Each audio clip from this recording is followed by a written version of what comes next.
Naging maagap naman ang ating mga doktor sa iba't ibang pagamutan sa bansa sa kanilang pagtugon sa mga biktima ng paputok at ligaw na bala sa pagsalubong sa bagong taon. Kaugnay nito, mahigit 25 tao ang isinugod sa East Avenue Medical Center sa Quezon City matapos silang tamaan ng ligaw na bala at ilang paputok. Narito ang report ng aming kasama, ang si Sweden Velado. Isang 13 anyos na dalagita ang agad isinugod sa East Avenue Medical Center matapos umanong tamaan ng ligaw na bala sa ulo. Naging matagumpay ang operasyon at sa kasalukuyan patuloy na binabantayan ng mga doktor ang kondisyon ng biktima. Samantala, bukod sa dalagita, mahigit 25 pasyente ng biktima ng paputok at ligaw na bala ang isinugod din sa East Avenue Medical Center sa pagpatak ng unang araw ng 2015. Base ito sa tala ng Aksyon Paputok Injury Reduction ng nasabing ospital.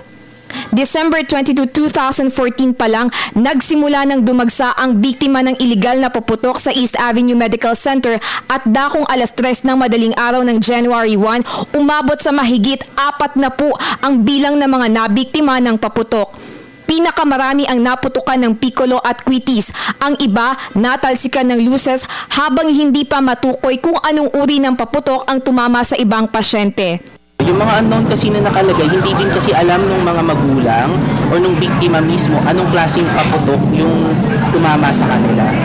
So kaya nakalabel siya as unknown. Mabilis ang pagtugon ng emergency response team ng ospital sa bawat pasyenteng isinusugod at para sa kaso naman ng mga tinamaan ng ligaw na bala, masusi itong iimbestigahan ng mga pulis.